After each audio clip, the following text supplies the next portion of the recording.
G'day, I'm Stephen Page from Page Brave and Founding Infertility Lawyers. Sometimes I'm asked about what do I know about surrogacy? And this video is going to be one of two videos addressing directly that. This video is about my personal fertility journey. Now, you can read it in full in my book. It's a couple of years old now, and some of the legal stuff is moving on, but it certainly describes my personal journey in detail. I knew at the age of 4 that I wanted to be a dad, and that has been part of my life ever since. My life has been much more complex than I would have dreamed. In my early 20s, I was admitted as a lawyer, so I had a career.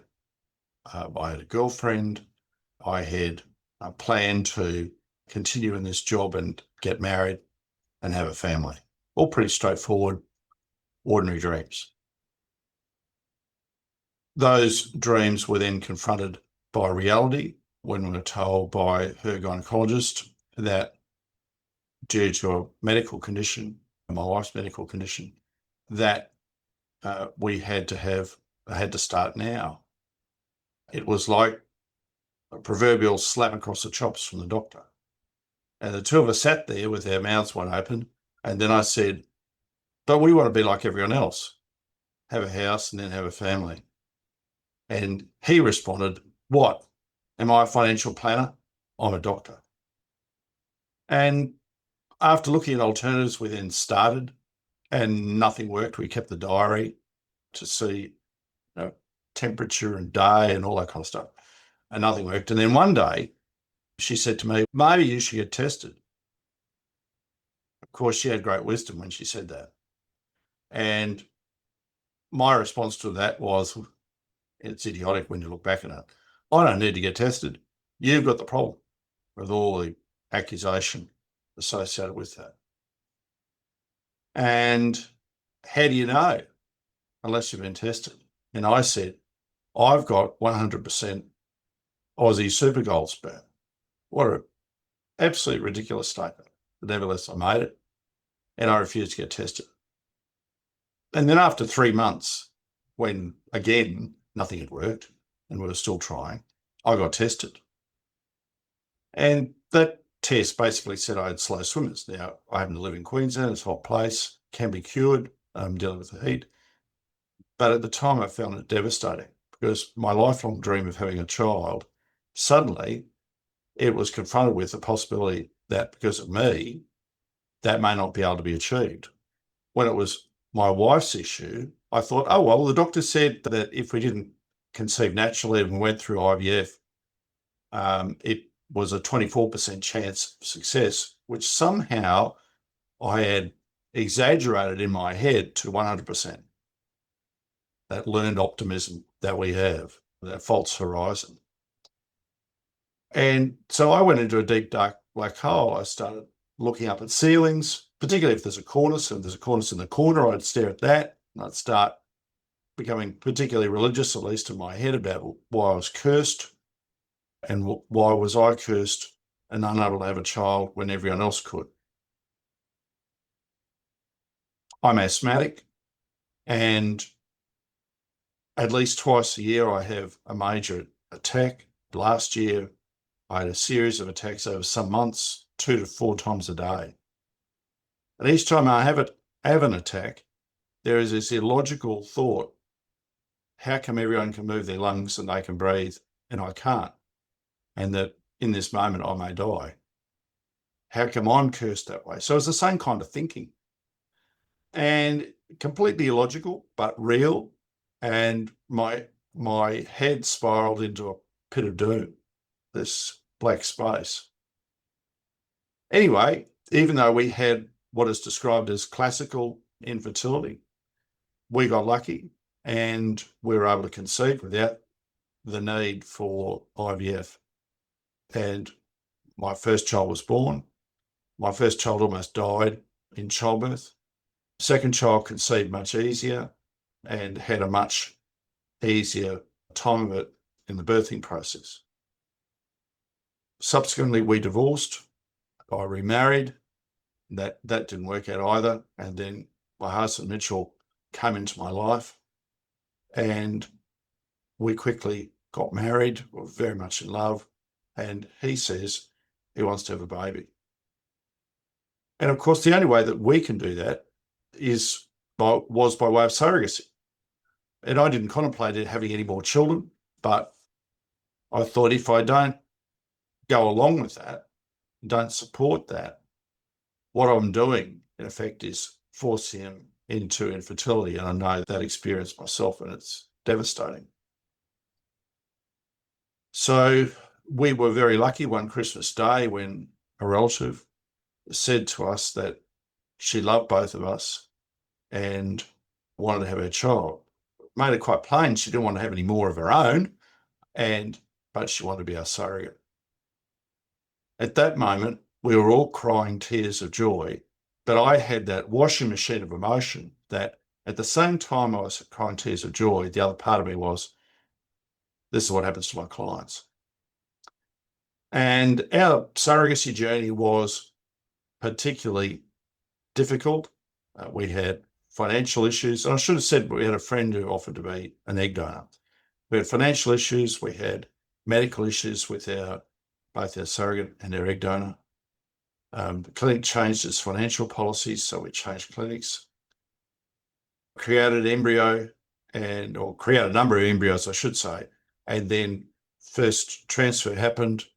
A few weeks later, miscarriage. This is a wholly gutting experience. There was a recommendation in a report a few years ago that if there are cases of surrogacy where there's a miscarriage, then there must be mandatory counselling. Well, we didn't have it and we didn't want it. We would have found it offensive to have it because the decision that the three of us took was, let's get on with it, try it again. And we did that. And the second transfer then took place. A few weeks later, not thriving. Default might be ectopic. An ectopic pregnancy is where the embryo goes into the fallopian tube and continues to grow, and then it bursts the tube and kills all. So when I was confirmed on the Monday morning that it was an ectopic pregnancy, there was surgery that afternoon, and I was at the hospital with our surrogate, and I said, the whole point of this exercise was to give the gift of life. It wasn't to hurt anyone. I could live with myself if something bad happened to her. We love and cherish you. And whether or not we have a child is beside the point. Want to make sure you're okay. Well, she's a real trooper. And a few months later, decided, right, I'm ready to go again. That third time round, we're lucky our daughter was born. But in the process of that, our daughter almost died in childbirth. Our surrogacy journey took over 4 years. Now, my long experience, because I've given advice about over 2,000 surrogacy journeys, is that most surrogacy journeys are less than 2 years. And the occasional one takes over 4 years, primarily because of medical things going wrong. And that's precisely what happened to us. After the ectopic pregnancy happened, I stared out the window one day and thought, woe is me. Why is this happening to me? I do more of this stuff, surrogacy, than anyone else in the whole country. But this journey is so much longer than the vast majority of my clients. And a second later, of course, I snapped myself out of it because I said to myself, much as I want to, I can't control the behaviour of other drivers on the road. I can't control this stuff. I've got to go with the flow. After all of that happened and a daughter was born after near-death experience when, due to the effects of medication, she was almost cooked before she was born. And the midwife said, don't die on me, darling. Words I'd never, ever forget. We had to go off and get a parentage order. Now, this, it must be said, was the second most nervous court appearance I've ever done, because I appeared for myself and my husband Mitchell. And that was with his agreement and with our surrogate's agreement and colleagues at work and my opposite number. And I even contacted the Law Society for ethical advice to make sure that I was just doing the right thing. Yes, you're doing the right thing. Why was I so nervous about it? Well, there are three reasons. The first is the obvious one. It was my own matter. But more so than that, the law in Queensland was uncertain about who was a parent. There'd been a case in North Queensland and a case decided by the High Court, which just left it all uncertain. And the third was that on the morning, my daughter decided that today was the day that she was going to scream and cry all the way to court and have to be fed walking down the street to court. Probably the second most difficult baby I've seen on the way to court. All of that at once. And particularly the uncertainty about the law, that was the thing that really stressed me, because I just didn't know what the outcome was going to be. Anyway, it all worked out well and all very happy. Shortly after that, the Australian ran a story on us. A journalist contacted me and said, "What's new and interesting in the world of surrogacy?" And I said, "Well, Australians going to China. It's really worrying to me, doing surrogacy there." And I was speaking, 5-10 minutes, and all I could hear was crickets. And then I said, and by way of disclosure, my husband and I have had a child through surrogacy in Brisbane, and we had to overcome this special issue of law. He thought that was a story. Now, I didn't think it was a story, and I said that to him. Just telling you because I'm just being upfront. I don't see that it's a story, but, what would I know? I'm a lawyer, not a journalist. You're a journalist. And then he wanted to run that. So anyway, the Australian ran that. And next thing you know, the head of the Australian Christian Lobby on her Facebook page, under the heading "No Bullying," posted it with one magic wave of gavel: "This little girl has been forever denied her mother." Then followed a whole bunch of trolls with anti-homophobic messaging, really quite abusive of us. It was a terrible, terrible experience. By contrast, a few years later, we marched in World Pride, the three of us, and that was a cathartic experience.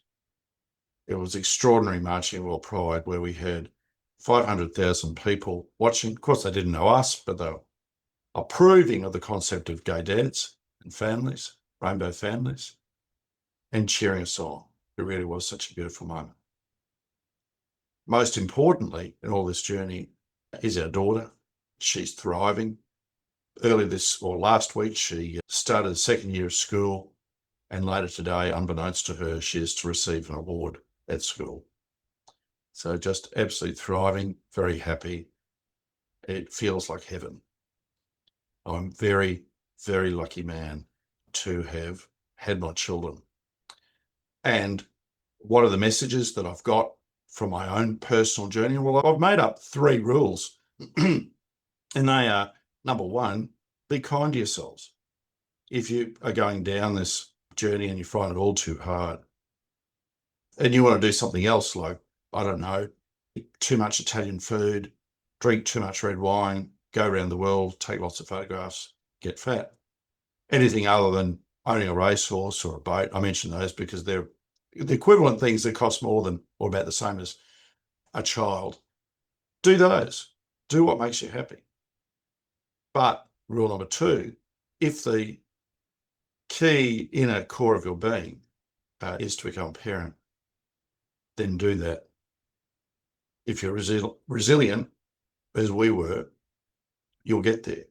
We went over many more barriers than most of my clients have had to do, and we could have given up at any stage, but the fact is we didn't, and life is heavenly.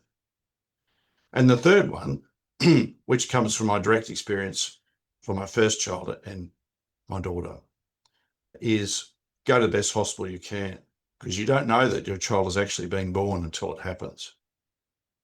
Nothing could be worse, or few things could be worse, I should say, than your child dying in front of you.